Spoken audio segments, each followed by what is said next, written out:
Hello बच्चों, यहाँ पे मेरे को A vector and B vector are perpendicular, then A cross A cross A cross A cross B is equals to. So सबसे पहले अगर हम इस ए क्रॉस बी की बात करें, सो लेट्स से ये ए वेक्टर है और ये बी वेक्टर है। सो और दोनों के बीच में एंगल 90 डिग्री है। सो ए क्रॉस बी हमारा बेसिकली क्या होगा? ए क्रॉस बी होगा हमारा modulus of A vector modulus of B vector and sine 90। Sine 90 हमारा 1 होता है और N cap. Now normal vector basically इन दोनों के परपेंडिकुलर होगा। सो इसकी डायरेक्शन में होगा A cross B, right. Now that is mod A mod B.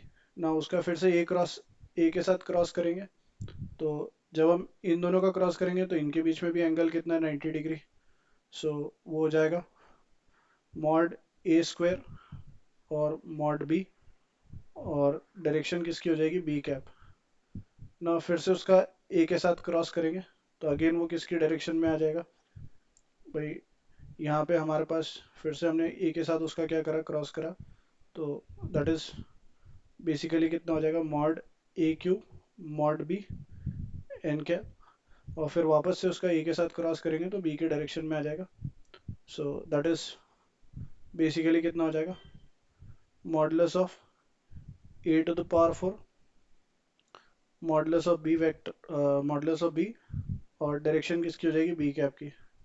Now B cap is B vector upon modulus of B vector. So ये modulus of A to the power 4, और ये हो जाएगा हमारे पास B vector. So that is your final answer is option 4. I hope you understood well. Best of luck. Thank you.